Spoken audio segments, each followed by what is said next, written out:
You don't want your young people out, your young men out here tricking at a young age.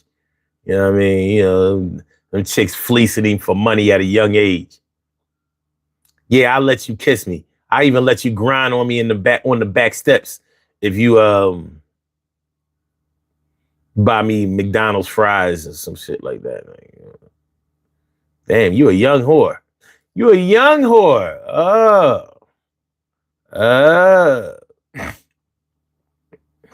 Nashidi says, why you don't like India? I didn't say I didn't like India.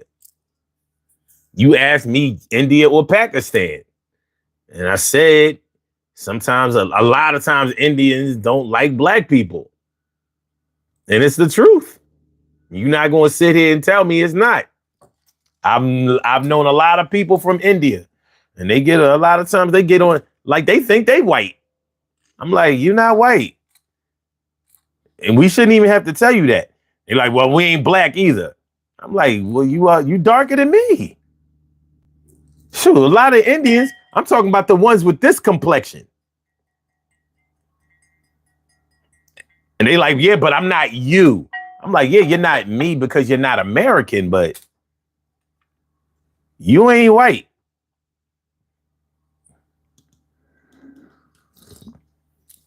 They dark as this drink. You are tea colored. So I don't have anything against India or Indians, but you know, Pakistanis have always treated me kind of nice. Both of y'all are Asian.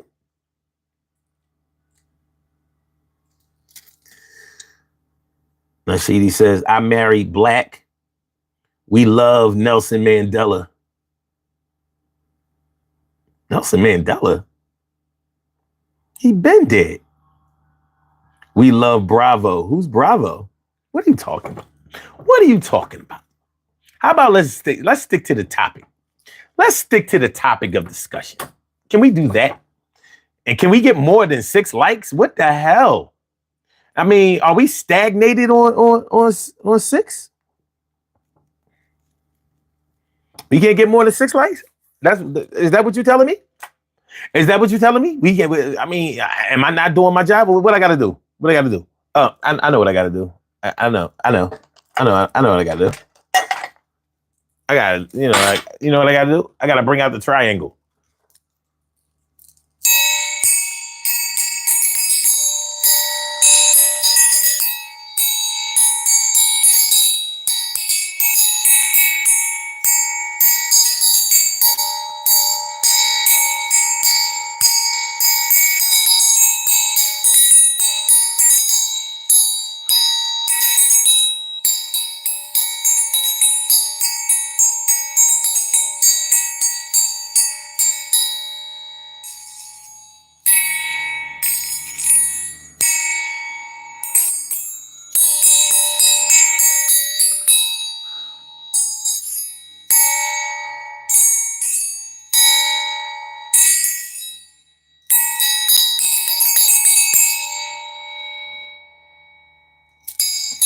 We'll play triangle for likes. We'll play triangle. We'll play triangle. We'll play a triangle for likes. We'll play a triangle for likes. We'll swim, climb mountains, or ride a bike. All right. You know what? I'm gonna let y'all be you. I'm gonna let y'all be yourselves. It's all good. Clear proof of people. Clear proof of people. India love black. Okay, bye. Have a good day. All right. Thanks for coming through. Appreciate you. Appreciate you. Show Halsey says, we gave allowance to our kids. I believe this is what made them start working early. I mean, it's just, I never really thought about that before.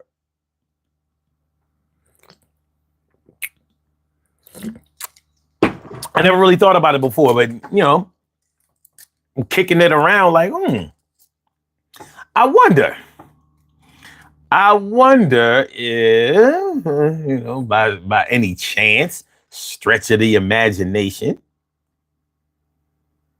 any chance, a stretch of the imagination, uh, yeah, could it be? Could it? Could it? I don't know. I know this. Teaching your kids to be polite.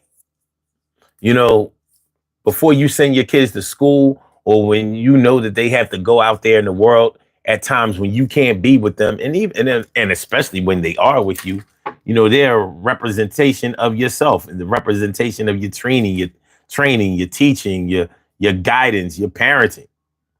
That's what your children are.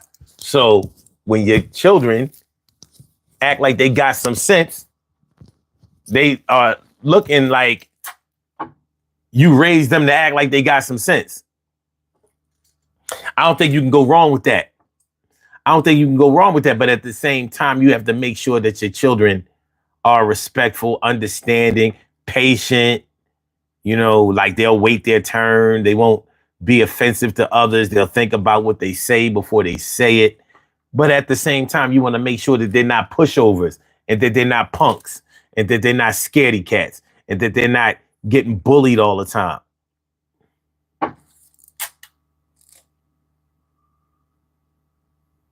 TK, right? You choose India over Pakistan? Okay, that's cool.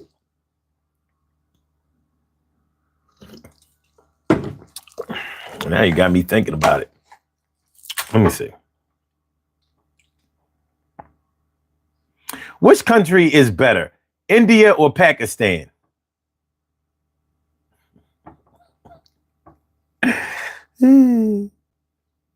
They gotta think about this one. They ain't even answer this shit. Okay, it says which country is more powerful, Pakistan or India? According to the Global Firepower's 2025 military strength rankings, India is the fourth strongest military power in the world, and Pakistan is ranked as the 12th strongest. Well, well, well, well. Well, well, well. And India is richer. They have more money than Pakistan. While both are developing nations, India's economy is significantly larger, with a nominal GDP of approximately $4.2 trillion in 2024, compared to Pakistan's only 374 billion. Pakistan only has 300. Damn. India also has a higher GDP per capita, suggesting a potentially higher standard of living. Well, shit. If they got $4.2 trillion, ain't they kind of doing all right? Go India. But you got to think they got like 1.3 billion, 1.4 billion people in India compared to the United States, mere 300 million. How many people live in India? 1.4. In 2023, the population of India was 1,438,069,596. Yo, they are growing. 1.438. What's the population of China? In 2023, the population of China was 1,410,710,000. Go India. I mean, yeah, go India. India, because China was beating India for a minute. India said, nah, hold my beer. We got more people than you. Have more babies. Have more babies.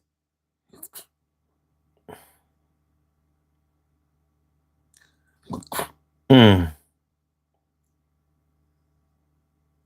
Mm.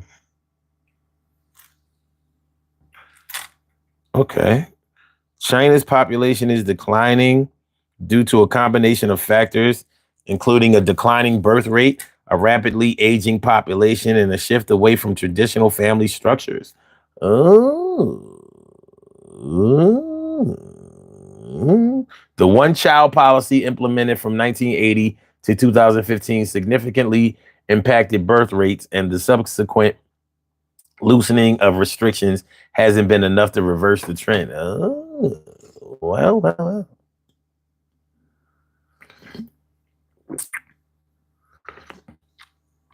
I guess India said, go ahead, have all the babies you want. We ain't paying for them. Better find a way to get to America. Going back to America. Well, shit, now we thinking about it. How much money what's the GDP of China? In 2023, the nominal GDP for China was $17,794,783,039,552, according to World Development Indicators. China getting all the money. They right behind the U.S. Because I'm not sure if I believe the U.S. numbers. 27.72 trillion. 27.72 trillion for the United States. Now, that's one thing. Now they say the country with the highest GDP is the United States with a GDP of 30 trillion. Which one is it? Oh, it was 27.72 trillion in 2023. So damn, we done came up with another 3 trillion. Y'all believe that? Do you? I don't know.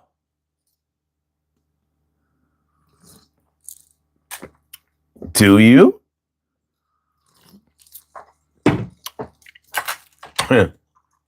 So with China, have we taught them to be polite or taught them how to fight? Donald Trump, nobody has taught him to be polite, evidently. Have they taught him how to fight? It depends on what you call fighting, right? It probably depends on what you call fighting. You're definitely not polite. Maybe one-on-one. He's kind of polite. Maybe. People who have met him personally or know him personally, they don't describe him as an ogre. But we know as far as what do you call it? Politics is concerned, he's not, or his policies are concerned, he is not polite. He is not polite.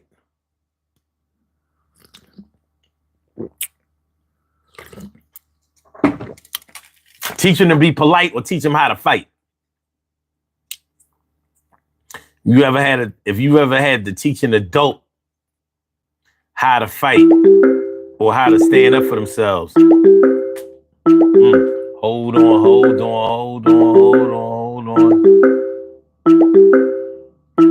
You have a call from caller with the last number. Rita. Oh, I was going to say caller with the last number is 1288. Welcome to the Urban Therapy with Sun Show. Thank you for calling in. What's on your mind on this beautiful Sunday afternoon? What's good?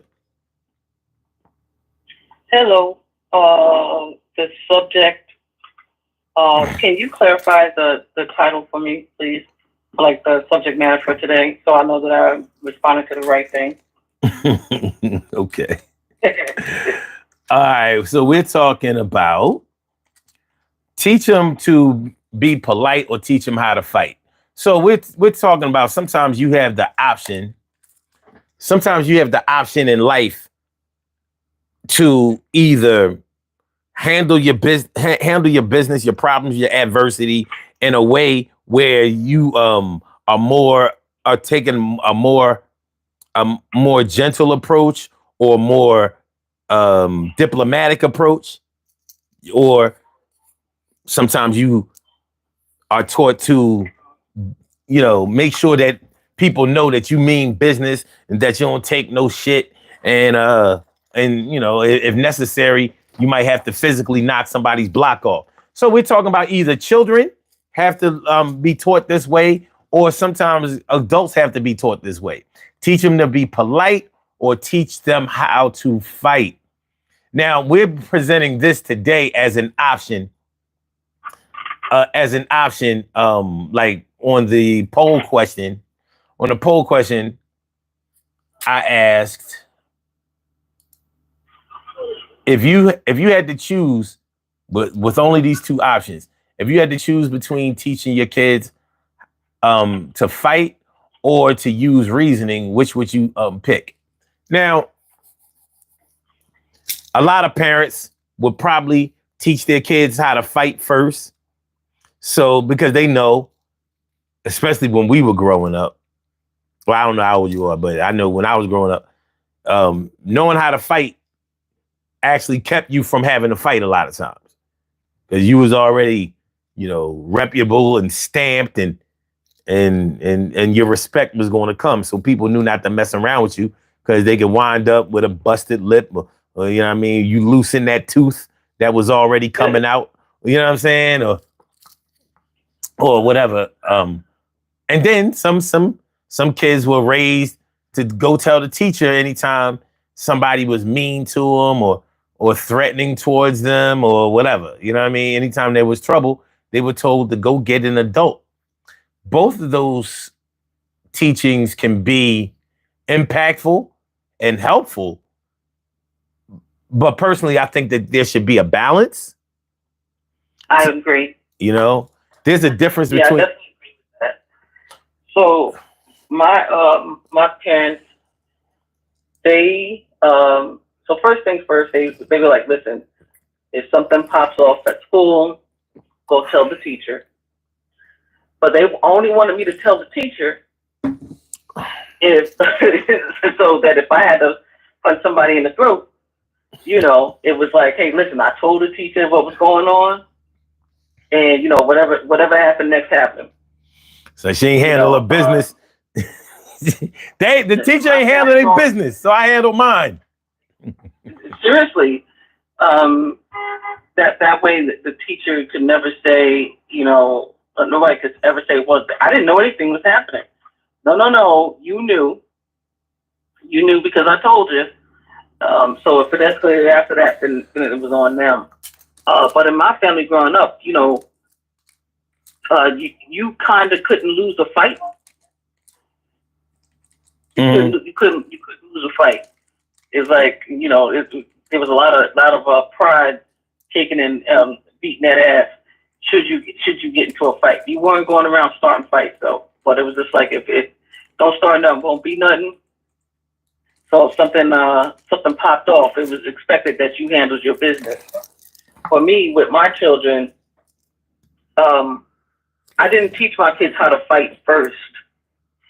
I wanted them to learn how to reason and diffuse a situation. I noticed that somebody said that earlier, and I definitely agree in learning the art of being able to diffuse a situation, because that's something that you can take with you in life, on your job, even with animals, believe it or not. Because like with the title, I'm thinking it doesn't just apply to children. It applies when you are a pet parent as well. Making a decision whether or not you want to, teach your dog how to be nice or teach your dog to be a fighter or somewhere in between, especially depending on the breed. But yeah, back to my kids, I taught them how to reason first, because I didn't want fighting to be the go-to whenever there was a conflict.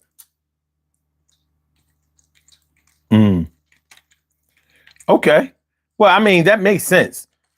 I want to ask you a question. Sure. Do you see the difference between teaching somebody how to fight and teaching somebody how to defend themselves?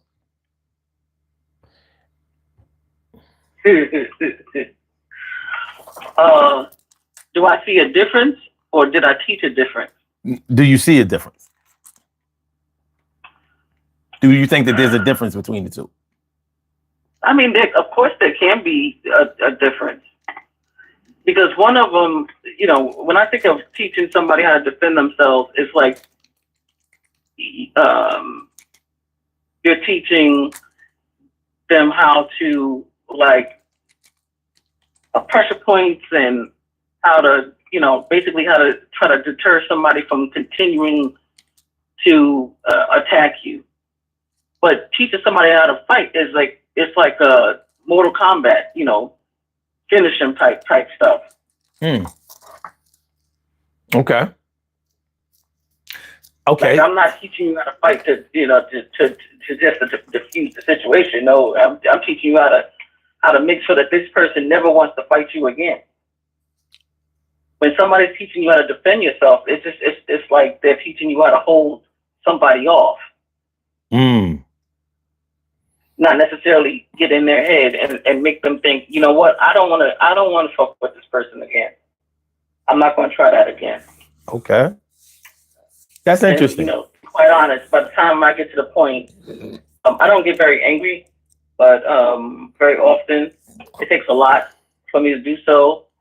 But I'm just, once I'm there, if it comes to a physical battle, my goal is to make sure that every time you think of me, you say, I don't really want to do that.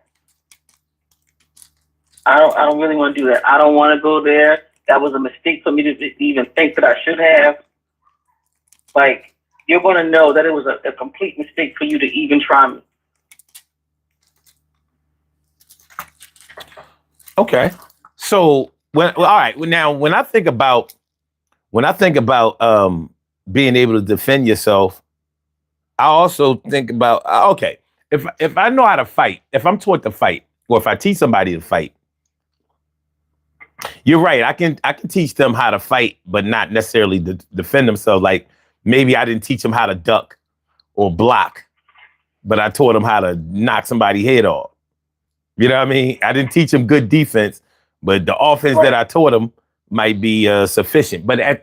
But when you also think about what defense is, even if you teach them the full gamut of boxing or martial arts or whatever form of self-defense that you teach somebody, the defense can also be a mental thing. Like if somebody knows that they can't, hit you, and they're going to spend all of their energy trying to hit you, like trying to like a street fighter trying to fight an experienced boxer.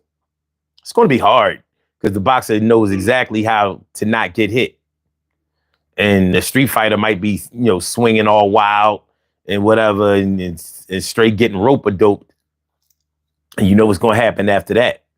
But that's up to the boxer's decision about whether to go ahead and finish him off. But it's still teaching somebody defense. So, just like teaching somebody to fight or learning how to fight can be as metaphorical or as figurative as teaching somebody to defend themselves. We have to take both things into consideration. If you had to, But while you think about that, your boxing analogy was a good one. Sometimes you'll hear commentators say, "Oh, that this person is a better fighter and this person is a better boxer," because it's a technical difference between the two. And I think that's what I was trying to say earlier, between defending yourself and actually fighting. There's a technical difference, and there's a mental difference as well. Yeah, that's true. That's definitely true. Okay. So I remember one of my sons. We taught him how to box, well, his father taught him how to box. And I was like, we need to teach him how to fight. And he was like, I already did. I was like, no, you're teaching him how to box. You're not teaching him how to fight. Like when you're fighting, you're hungry. If that makes any sense. Mm-hmm. It's a mindset. You know, you're not just telling yourself, I know how to move better than you. It's a mentality that I'm going to win. Yeah. I'm going to win, and you're going to see it in my eyes. You not for nothing. You might not be the person who's in the best position to win, except that you are mentally. So, right. So that's the fact that you pointed out the technical differences between boxing and fighting. That's really what I was trying to say. You just did a better job at saying it, but it's like a technical and mental difference between the two. Definitely. Unfortunately, these days, these kids, they don't fight fair. They don't fight for good reason. And so you literally have to teach your children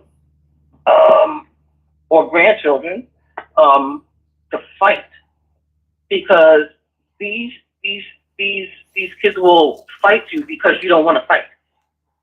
Yeah. Yeah. They're like, oh, you don't want to fight? Oh, we're going to roll on you. Well, why? Bitch, I don't even want to fight. How does that even make sense? Speaking of rolling, how does that even make sense? I've always thought that was the corniest thing that you could ever do, was to roll on somebody. I thought that was, I don't think it gets no whacker than that. Like the empowerment that some people feel over rolling on somebody. I'm like, how does that make you feel good? Because a lot of times those dudes are straight punks. Not everybody who rolls on somebody is a punk, but you can best believe by percentage there are definitely some punks in there, because why would you even want to be a part of that?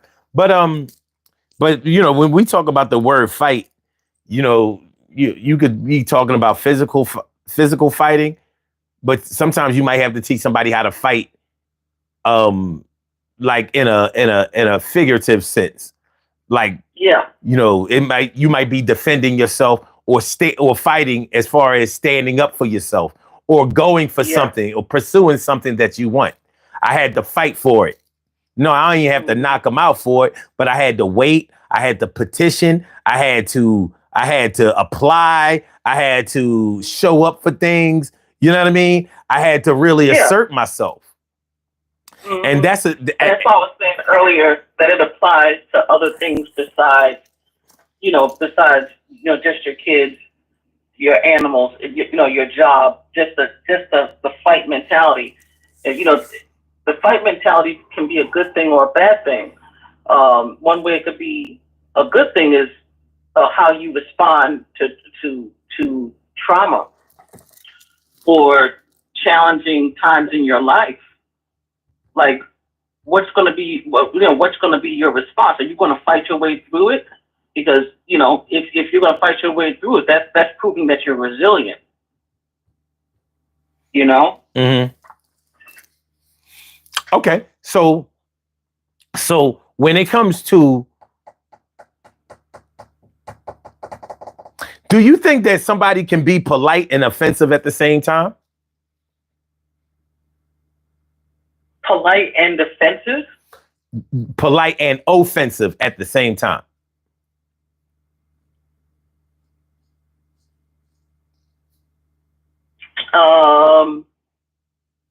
Yes. I had to think about that, because my first answer was going to be no, but then the reason why I had to switch it up and say yes in my head is because intention, and we've talked about this before.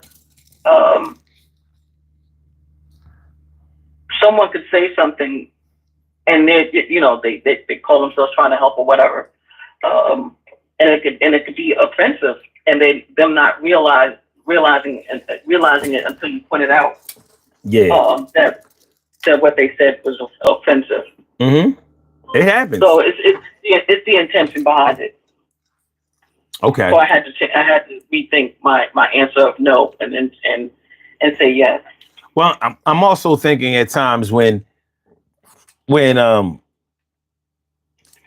certain people might be offended because you're telling them something that they really don't want to hear. So even though you like you're letting them down easy because they don't want to be let down, it still comes off as offensive to them. You understand what I mean? So Yeah. yeah, it's a thin line, and sometimes it gets crossed, and you might wind up having to apologize to somebody even though you were nice to them. So being, I think that being offensive can be, how do I want to say it? I just had the word. I told you I'm struggling with vocabulary today, but I think that being defensive can be subjective, and I think that being offensive can be subjective also. You know, like if I'm not used to being told no, for example, somebody telling me no might be offensive to me. Like, why would you tell me no when I asked you nice? Or why would you tell me no when you have what I'm asking you for? Or why would you tell me no because I'm cute? Like, yo, I'm pretty. Like, what kind of, are you gay? You know what I'm saying? Yeah. Yeah. Or why would you tell me no when I'm a good lover? Like I just blew your back out, and you still gonna say no? Oh, that's just me. Yeah, but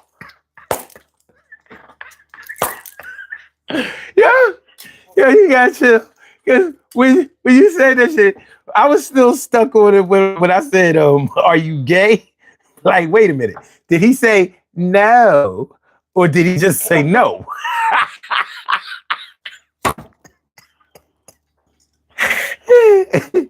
I need $50.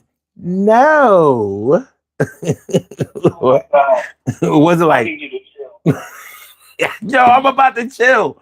You know what I mean? After this, I'm chilling for the rest of the day. I did it. I need you to chill. But yeah, but on some serious shit, being defensive. I'm sorry. Yeah, being defensive or being offensive can uh can be very subjective because like if a person just isn't used to you dealing with them the way that you deal with them, it's funny. Man, we talking about teaching them to be polite or teach them how to fight. Beyond children, you getting to the adult thing, you know, teaching somebody. First of all, I think it's harder to teach somebody who is an adult to be polite because if you don't get it by now, it's kind of hard. You know what I mean? Because you might have to switch around the whole way that you've been raised and the environment that you grew up in. But at the same time, you know how like you can say certain things to certain people and they won't think twice about it because of what they're used to hearing. Like, okay, like this is a weird one, but you know how like sometimes some black women, I can't say all of them, but some black women will get offended if you call them a bitch. But you be hard pressed to find white women that get offended if you call them a bitch. It's really kind of weird. You know what I mean? Now, if they're in a bad mood and you call them a bitch at work, then they might move on you. But out in the streets, you call a white woman a bitch, that shit seems to bounce off of them like they got a force field. You know what I mean? But some black women would be like, you what? Like Queen Latifah, who you calling a bitch? You know what I'm saying? Like, so culturally, it can have an impact on how somebody addresses you, whether they're polite about it or not. So yeah, it's weird. And so profanity is welcome with some people and it's non-offensive to them because maybe they curse, or maybe it's just not offensive to them. And with other people, any type of profanity is like, well, why are you talking like that? They might be like, yo, it's kids out here. And I'm like, you don't curse around kids? How they gonna learn how to do it? Anyway, so well, with white women, you can call them a bitch, but you cannot call them a cunt. If you call them a cunt, it's about to be something. And you know who you can call a cunt, and it don't seem they might not even know what the fuck you talk about. Black women, they like, what you, white boy or something? What did you call me? Like, what the hell? You trying to turn me on? Like, what is that? I've never heard of a white woman that didn't go crazy when you call her that. Like, what is that shit? What is that? I don't know. In the black community, no black communities that I know of even use the word cunt. Like, for some reason, it's just not in our vocabulary. Not in the vocabulary of any black people I ever been around, unless they were imitating white people. But other than that, I've never heard a black man say, "I'm going to go get me some cunt." I bet you I'm getting me some cunt tonight. She got the greatest cunt I ever, you know what I mean? Like,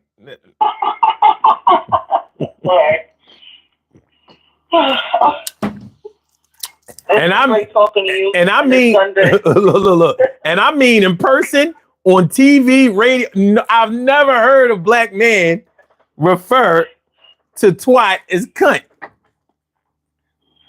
Ever. Yeah, it's just that word ain't for us. You know what I'm saying? That might be how you identify black people and white people. Like, wait a minute. Yeah, that might be how we identify the one drop rule. Like, he looked black, but this motherfucker is evidently mulatto. You hear what he said? Look, that little mixed girl got really upset when she got called a cunt. You know what side of the family she representing. And on the flip side, make her stop acting like that. But anyway, so tell her to watch her behavior. But yeah, teaching somebody how to fight. At work, you ever have to teach somebody that they have rights at work? Absolutely, every day, actually. Man, that shit is frustrating. It's kind of frustrating for me. It's like you need to learn how to advocate for yourself. Mm-hmm. Learn how to advocate for yourself. Yeah. I just can't understand how some people don't get that at our big ages. Like, it doesn't make sense to me. Now you have the people who take it too far. All they do is look for fights at work. Always looking for a way to sue. You know what I mean? Or cause some kind of, yeah, basically looking for a way to get a case or put the company on blast or whatever. Those are the people who go too far. Toxic environment. Suing for this or the other. Shit, even a labor strike. Nah, we ain't working for this shit. We ain't got no contract. We just signed the contract last year. We don't like it. We ain't agree to that shit. What kind of union are you? None of us coming to work tomorrow. None of us. Not near one. We are unionized outside of the union. We got our own thing. But anyway, you would think that at work more people would stand up for themselves than you would get at home, because a lot of people take charge of their situation at work, but at home, they might be, pansies, pushovers. You know what I mean? What do they call it? Something flower. What is that? What's that? My God, I told you, I'm having vocabulary challenges today. Something flower is when you are weak or when you are easily influenced. Something flower? I got nothing. Yeah, so it's something flower. It's not a wallflower. That's when you won't dance. But they're a problem too.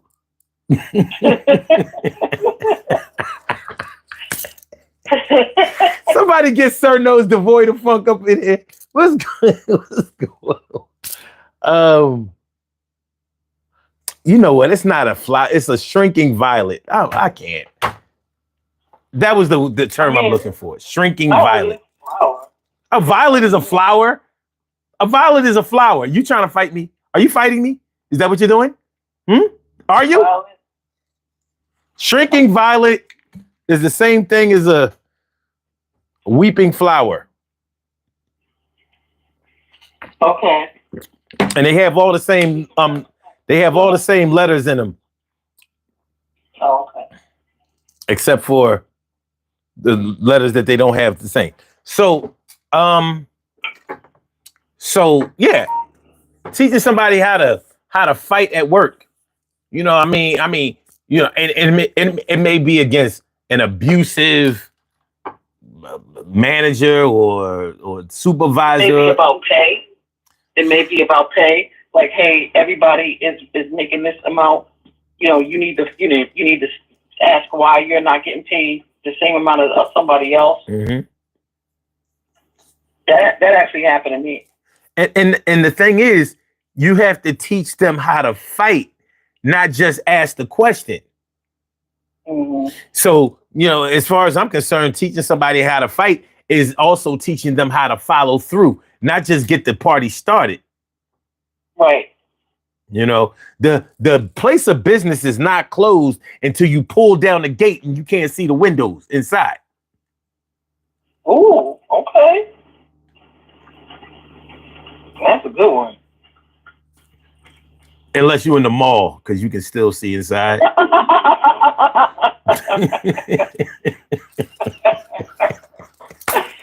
Oh, shit.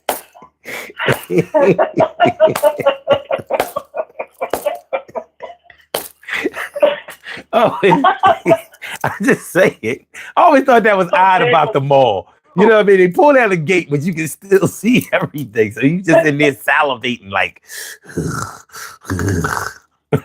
what time y'all open tomorrow?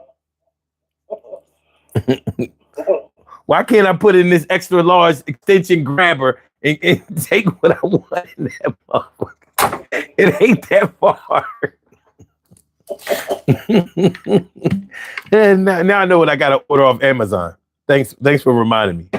All right. Yeah, teaching somebody how to fight or teaching them how to be polite. Now you might be able to teach somebody how to be polite and still fight at the same time. Like maybe somebody who's overly aggressive. You know, I mean, overly aggressive to the point where they're offensive to other people. And this can happen at work too. Like maybe every time that something happens at work that they feel like is unfair or is some kind of injustice, then, you know, they want to step to the supervisor like, yo, this shit ain't right. You know, y'all tripping and y'all, you know, you might have to teach them how to soften their approach more. Yeah, you can try. You can try. That shit does not always work. Ask me how I know. All right. Like, I was about to ask you how you knew. Do you know? I might. But like you, those type of people, you're constantly talking off a ledge. Talking constantly. Okay, so why do you think that some people are politely or are polite resistant?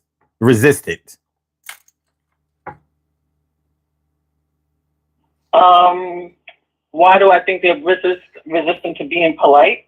Because being polite for some people makes them feel like they haven't done enough.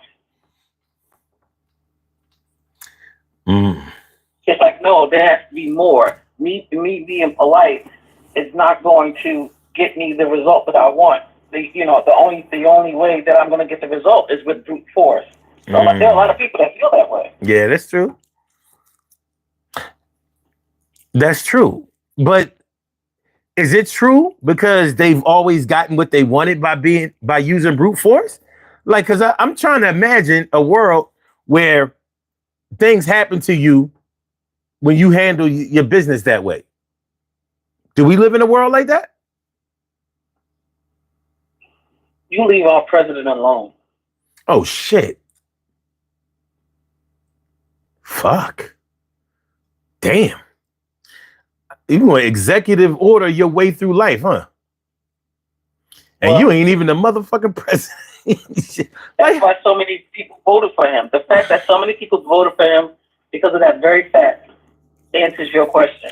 Yo, this is totally off topic, but since you brought up the president, I don't know if you've been following this whole Trump versus Elon Musk thing. But Elon Musk and President Trump are going against each other, and the last I had heard from Elon Musk was Thursday when he said that Donald Trump, the reason that Trump won't release the Epstein files, the Jeff Epstein files, is because Trump is all over it, right?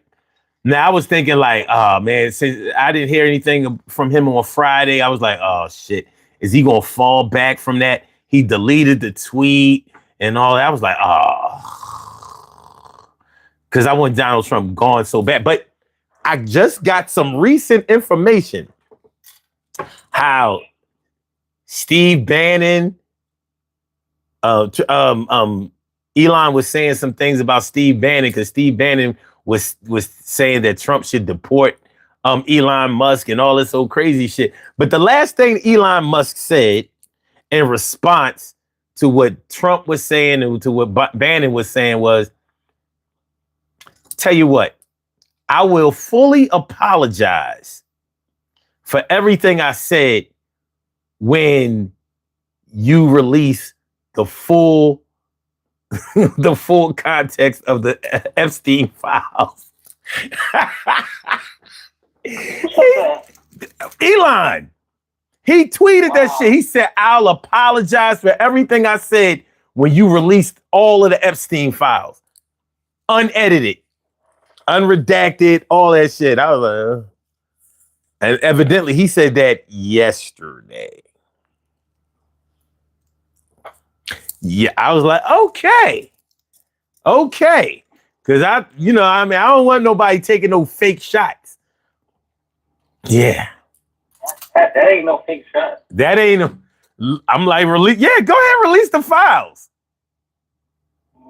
I mean, that's some force in hand shit. Like, yo, you know what? You might be right. I might be wrong. Tell you what, I'm apologize for all that shit. Just go ahead and release some files real quick though. That's kind of gangster. It's something.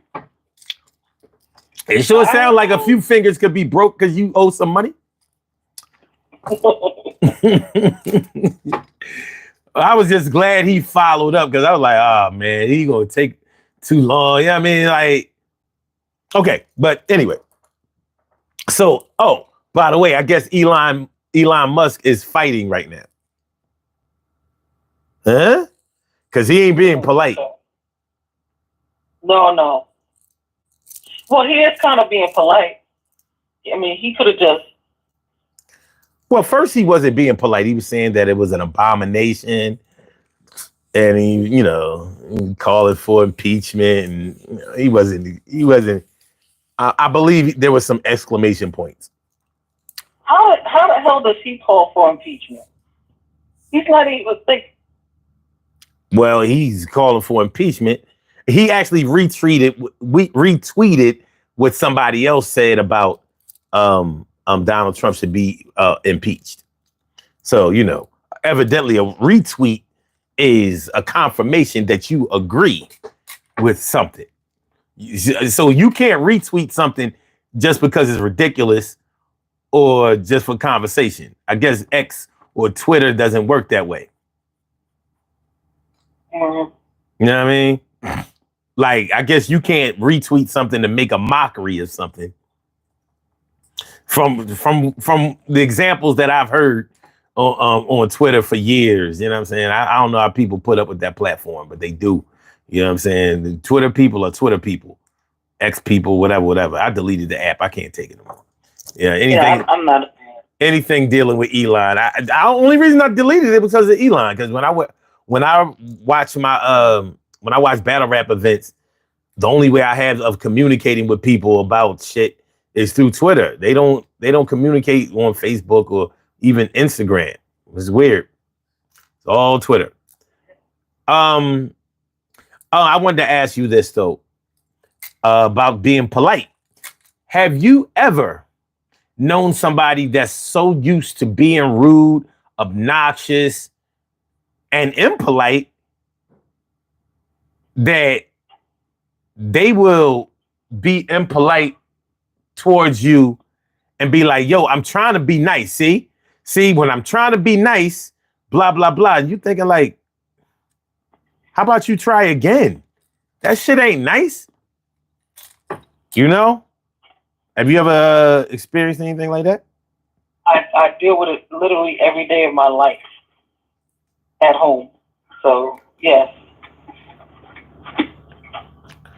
Yeah. Okay. That's now, how do you teach a person like that what polite is? Because I've never been addressed by anybody in that way unless they were grown. And I mean grown. I'm not talking about 20s, 30s. I'm talking about 40s and 50s. I'm like, what the hell? That's nice? Listen, well, the way that I addressed it was to be impolite toward them. And they were like, oh, I don't understand why you're talking to me like this. I was like, well, I'm talking to you the way you've been talking to me. Oh, my God. So I had to lead by example. I had to lead by example. So once they got a taste of their own medicine, and you had to do that a few times, then they started checking themselves. So, okay. Yeah. That's definitely one of those things. Oh, hold on a second. I thought I heard something. Hold on a second.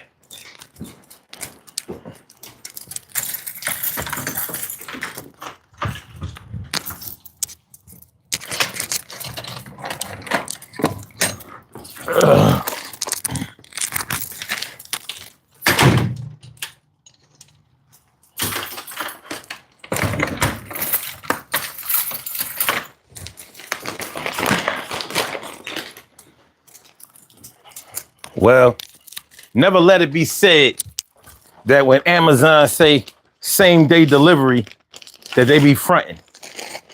Not that they haven't fronted sometimes. You know what I'm saying? Let me show y'all what I bought though. Show y'all what I bought. You know what I'm saying? I got some healthy shit. And I'm gonna let y'all know how these things work. Okay. Sea moss, black seed oil, ashwagandha, and burdock root. Okay. That's what I got. I'm gonna show y'all this shit. Now, I don't know how it's gonna go. Let me see what these pills look like. Let's see what the pill look like. What brand is this? I don't know. These joints was like $30. Oh. So I don't know. We're gonna find out what it's hitting for. Oh, okay. They ain't no big horse pills. Look like the same pills that like golden seed is. I mean, yeah, not golden seed, golden. The shit that clears you, huh? When you're taking a pill, when you put it in your mouth and you put the water in your mouth. People, when they go to take a pill, they lean their head back. If Yeah. you lean if you tilt your head down, it'll float the pill to the back of your throat, and you swallow, it'll go right down. What is that? What you talking about? If it's hard for you to take pills? Yeah. Oh yeah, shit. I can take pills like an addict. So yeah, no problems for me. No problems for me. I can take pills. Try it anyway. Huh? Yeah. And I really don't Try like. it anyway. I really don't like messing with capsules. But I do it. Man, my eyes are bad now. There was a time I could read all of this shit. Now I'm like, come on, eyes, adjust. It got a lot of different stuff in here. Apple cider vinegar. You said like the writing is really small. I might have to take a picture of it with the phone and enlarge that motherfucker. Look, I'm over here doing this. That's how you know that you are indoctrinated in this in this device shit. Like this shit ain't gonna enlarge nothing. This ain't no screen, dummy. I'm done. I'm done with myself. You know what I'm saying? This is ridiculous. You trying to do the expand. The pinch thing? Yeah, I'm trying to expand. This is a physical. I promise I'm gonna do better. And when I say I promise, you all right? What's up with you? Who? My cat. Oh. You good? You over here looking disheveled. You know what I mean? Your head tilted to the side. You all right? She's like, I'll be all right if you give me one of them treats. You know what I mean? Don't kiss at me if you ain't got nothing to give me. I'm an animal. But yeah. Okay, let me see. Grown women don't try me. Says, I don't like taking compound vitamins or meds. Okay. Okay. All right. I ain't mad at that. Crystal wants attention.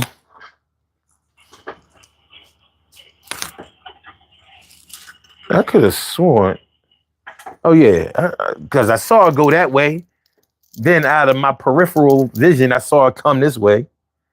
Then she dipped down, headed toward the basement. But yeah, like trying to show a fully grown person, a full-fledged adult, that the way that they've been doing things for the last 40 years is not the way to do them. That's a hard thing. That's a hard thing to do. And it may only be worth it if you have intentions on doing business with that person in some kind of way, whether it's romantic business or whether it's financial business. But trying to show somebody how to play the game, play a game correctly when they swear that they've been winning all along, it's tough. It's tough. So that's kind of like what I'm talking about when I say either teach them how to be polite or teach them how to fight. The other way I was thinking about it was when when you're dealing with children, and you send children to school, that's where they're going to develop a lot of their social engineering, their social structure, their that's where they're going to develop a lot of their personality traits in school and around their friends. So when you I've talked many times about how parents who don't do well in school often teach their children how to cope with not doing well in school if they don't do well in school. So let's say if you had a learning disability or something like that, and being called on to answer questions in class or do schoolwork was always an embarrassment for you and people teased you and things like that, you probably learned how to fight. So a lot of parents experience trauma and remember that trauma that they went through when they were in school. So to protect their children from that same trauma, they may teach their children how to fight before anything else. Now, I think it's a terrible thing to teach your children how to fight before you teach them how to read. But for those parents, the two might go right together. You know? And I think that that's a big contrast between the way that somebody who went to school and enjoyed school and did well in school might teach their children. They may teach them how to avoid trouble, how to stay out of fighting situations and stuff like that. But I don't know. Yeah. I was very cool, and I taught my kids. I said, reasoning, and they know how to fight. Mm-hmm. So that's one of them. So yeah. I don't know. Okay. Just saying. No, I agree with what you're saying because I can see how both would play out.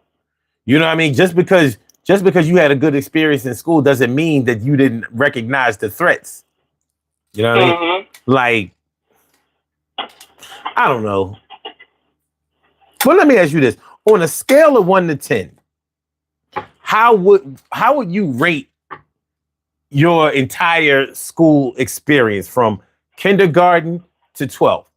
Would you with 1 being the worst experience and 10 being the greatest experience? How would you rate your school experience? Probably like a 7 or 8. And only because in elementary school, it would be higher. But in elementary school, like where I live, at the time, the area wasn't very diverse. Right now, you can go there and, you see everybody. But it was very black and white. Well, white and with sprinkles of chocolate. Mm-hmm. So there was a lot of attempted bullying. And I say attempted because my father told me I was fly. So no matter what they said, I didn't believe him. I was like, my daddy don't lie. I'm fly. So no matter what the fuck you say, I'm just gonna believe my daddy. But yeah, it was a pain in the ass for about 3 years, 2 to 3 years. It was like fifth and sixth. Let's say fifth and sixth grade. Not so much before then, but fifth and sixth grade. Back when New Edition came out, that's the time period. It was there was a lot of fighting and defending myself because of my hair and because I'm dark. So what's the number no, go ahead. What'd you say? Oh, what's the number you would give it? I said 7.5, 8. 7.5, 8. Oh, okay. That's not bad. Yeah. No, I can't give it anything lower than that. Even despite my experience in fifth and sixth grade, because kindergarten through fourth wasn't like that. Mm-hmm. And anything after sixth grade wasn't like that. Not even counting this one time I had to fight in at the end of 7th grade. But that was an isolated incident. They got taught when what happened when either happened to happen. But other than that, high school, middle school, it was an amazing experience. Okay. Yeah. What about yourself? I want to say like a 5. And that's whether it's fair or not. Because I just didn't really like school. It wasn't that I couldn't do the work. You know what I mean? But you know what? I think what I really had against school from kindergarten to 12th, I didn't like the peer pressure, and I didn't like the peer influence. You know what I mean? I didn't like how so many people did what everybody else thought that they should do. I ain't really like that. You know what I'm saying? I know I didn't. I ain't do that. So, I could give it a 6 or a 7, but I ain't. So I'm gonna go 5. I could take it or leave it. I could take it or leave it. But it's but shit. It might as well be a 7 or an 8 because I went, showed up every day, didn't play hooky, went all the way to college, finished that shit. That's not normally what people who don't like school do. Yeah. You know what I'm saying? Like, I don't know. So I don't but yeah, being polite, I think that everybody should try to be nice to other people. I don't believe in addressing somebody with negativity or over or aggression or unwarranted aggression or unwarranted impoliteness. I don't think that's cool. So I would never encourage anybody to do that. Is it raining where you are or something? Yes. You know what? I can actually hear rain. I hear rain. Tippity. Wow. Pippity, pippity, pat, pat, pat, pitty, pippity, pippity, pat, pat, pippity. Yeah. You know what I'm saying? No, I can't do nothing about it. No, it's cool. I just, it was just like, if I had to choose, sounds like rain. Yeah. But yeah. But yeah, I do think that you can be polite and fight at the same time. And of course, there are different ways to fight. And there are probably different ways to be polite. Probably. Like well, let's talk about that for a second. Being polite. Because shoot, gang activity can have some polite gestures. How? Like we could have done a drive-by, shot all y'all up and killed all y'all. Could have done that. Okay. Yo, let me tell you something. I was watching First Blood yesterday, right? One of my favorite movies of all time. First Blood with Sylvester Stallone. And it was a good action-packed movie, but it had a lot of good messages in it. And as a matter of fact, I took a snippet from my favorite monologue in the movie. Check this out.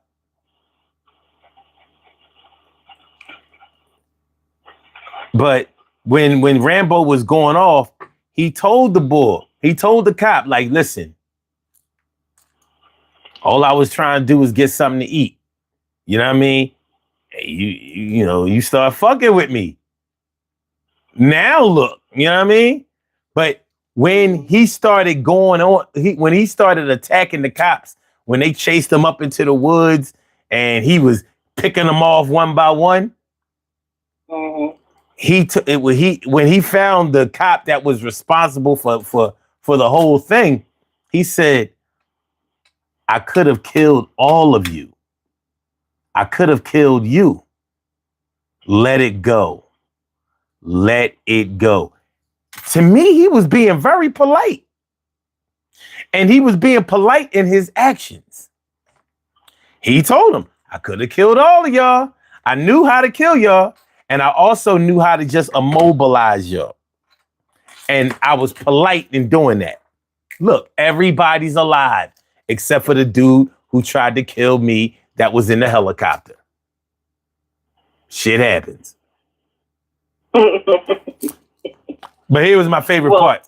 Hold that's on. not polite gang activity, though. Oh, well, I was saying how the gang member might tell you, we could have sprayed all of y'all up. We could have killed all of y'all. We could have went after your families. But Oh. we're following protocol. We are respecting the whole gang shit. We're respecting boundaries. In other words, like Well, I know I we didn't were, know gangs did that. I know, like the mafia has a history of being polite in that manner. Like nobody messes with women and children, you know, type of thing. But I've never, I don't remember ever hearing of gangs having a code like that. yeah. First of all, I've never believed the Italian mobs thing about no women and children. I don't believe that shit. And to me, that's always been the media's, the movies portrayal of Italian gangsters. The gangster and the gentleman type shit. I'm like, so I guess when y'all shoot people, they don't even bleed, huh? Because y'all bullets are nice. Y'all flesh don't splatter like other people. Oh, y'all got a cleanup crew right then and there. Like, oh, come on, man. But yeah, there are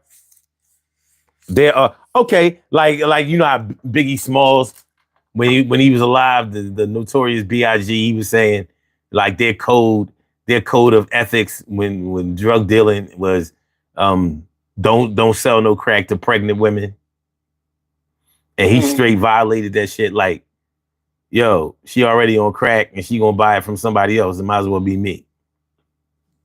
So there was a code, but evidently those unwritten rules ain't worth the paper they was written on, huh? So yeah, they are gangster. They are gangster rules, but they don't always follow them. It sure ain't no women and children now, is it? Like, well, I wasn't shooting at the kids, but they kept getting in the way. I was politely spraying up the basketball court. I didn't even aim at the sandbox. Really? Listen, wow. Little Michaela caught one. My bad. Oh my God. That went left. Well, maybe I should say that escalated quickly. I'm only talking about what happened. Not what should have happened. Not what should have happened. Shout out to any and everybody who has become a victim of gang activity, violence. So much violence. What up, Miko? What's good? Good to see you. But yeah, being polite and fighting at the same time. Fighting politely. Okay. If you go to somebody's house to snatch them out of their crib and beat the shit out of them, but only if their mom don't answer the door. Isn't that polite? I mean, I guess. Or maybe their mom answered the door and you'd be like, hey, how you doing? Is Jerome here? Yeah, that would be polite. And Jerome come and you fuck him up. And she's like, Jerome, what's that doing? And then I might watch too many movies though. Like, Jerome, we just want to talk to you. Let's walk around the corner. We can do this on your front step, or we can walk around the corner. All right, Ma, I'll be back. Yeah. We can do this politely, or we can get into some gangster shit. But anyway. That's why I'll be calling in, because I'm going to hell for even participating in that skit. Shout out to Tyrone. All right, but we gotta get on up out of here, man. I'm gonna go ahead and do these birthday shout outs, and then that's gonna do it. Listen, I want to thank you for calling in as usual. It's always a good time. No problem. Thank you for having me. You're welcome, and have a great day. You too, thanks. All right, peace. All right, let's see the results of the poll. Out of 20 votes, if you had to choose between teaching your kids to fight or to use reasoning, which would you pick? And 25% says fight. They can use reasoning later. All right, 55% says use reasoning, stay out of trouble. Interesting. More people said use reasoning and stay out of trouble more than anything. So I guess that's like saying use reasoning and then you can learn how to fight later. Okay. 20% said tell them to tell a teacher or tell you. I'm surprised that nobody said I'll fight my kids' battles because I have seen it. Man, I have seen females come up to the school, go up to the playground or whatever, and literally put their hands up to fuck some kid. Like, all right, fight me. You ain't gonna put your hands on my baby. And those are the women you couldn't even talk out of it. No, fuck that. You know, like she can go get her mom or whoever. But she ain't gonna put her hands on my kids. Yeah. Oh, let me play y'all this little clip from First Blood that I recorded yesterday. Check this out. Colonel, you came out here to find out why one of your machines blew a gasket. You don't seem to want to accept the fact that you're dealing with an expert in guerrilla warfare. With a man who's the best. With guns, with knives, with his bare hands.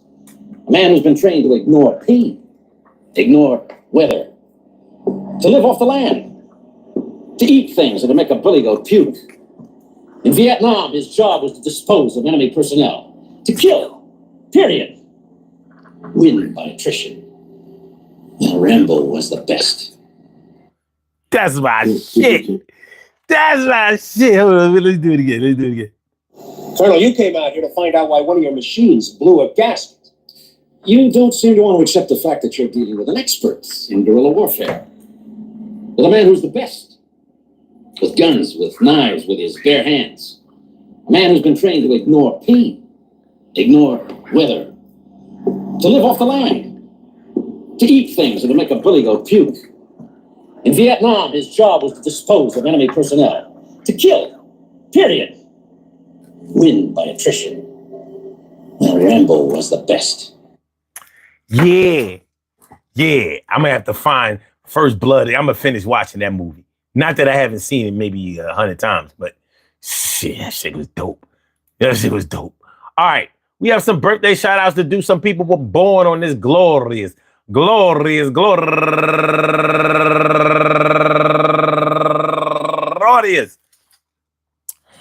June 8th, and they deserve to be acknowledged. So let's go about our business of acknowledging them and making them feel special because they are special because they are special because they are SPECIAL.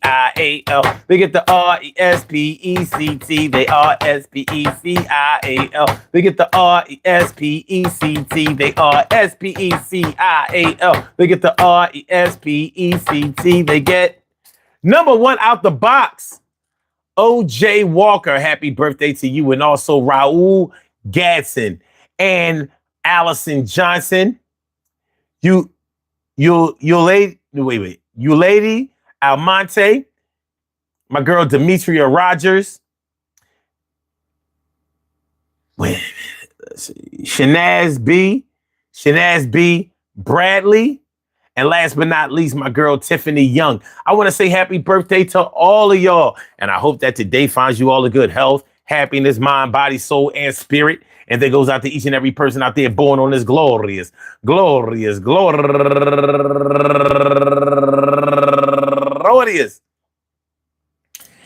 June 8th, anywhere out there in the world, worldwide, internationally, and universally. All of y'all go ahead and turn up. But don't turn up too loud. Just turn up loud enough so everybody can hear you. Rock out, rock on and do the damn, the rock out. Rock on and do the damn, rock out. Rock on and do the damn thing. You do your thing, y'all. Represent the queens and kings. You do your thing, y'all. Represent the queens and kings. Good things happen to those who wait. Great things happen to those who grind. And anything can happen to those who go for theirs. So go hard, go for yours. I said, go hard, go for yours. Hey, yo, what are we talking about? Yo, it's time to get this thing. I'm about to walk it out. I'm trying to make sure that I'm always polite, but if that thing don't work out, then I'ma have to fight. And when I fight, I'ma always fight to win. Yo, you understand what I'm doing is a blessing, not a sin. And as I begin to start sinning, yo, you're gonna understand that I'm here to be winning. I won't be leaving without a loss. You might get tossed. You are dealing with not an employee. This is the boss. The boss moves, the boss player. I'm rhyme saying, make sure them larger than your mayor. And yo, yeah, this is the way I do. You gotta understand what I'm talking, and I'm talking to you. And yo, and when you try to press up and try to do these things to let me know that you messed up, won't dress up, don't need no uniforms, just trying to find a place that's real comfortable and warm and cool enough in the summertime. I'm dropping dimes, but I ain't going to teach my kids not to go for mine because they going to go for theirs. We going to go for ours. We going to make sure that we win this our power. Yo, I'm not the one to be losing no fights, but I'm not the one to be spending many nights up in the jail cell because to me, that's a fail. Don't let nobody knock you off your square. No, right here. And I hear the things that you're saying in my face and right in my ear, but I'm giving space. Yo, I need 6 feet when you talk to me and make sure your eyes don't be cutting left and right. And I see that you really want this beef. Why would you do that when you know that I could remove your teeth right out your dental? I'm be the tooth fairy, yo. Your shit was already loose. Well, now it's got okay. All right. Forget about all that, man. Peace to all my day ones, my everydays, and my brand news. I love y'all to death, resuscitate y'all. I love y'all right back to life. We will be back tomorrow night, Monday, going into Tuesday with another Daily Go Getimism show. So make sure y'all come on through. Appreciate all of y'all for coming through today. Hit the like button, share the show, subscribe to the channel if you haven't subscribed to the channel yet. What's that? Oxy, thanks for coming up, pulling up the rear. Better late than never. Appreciate you. Get at y'all. Have a great Sunday. Be safe no matter what. Peace.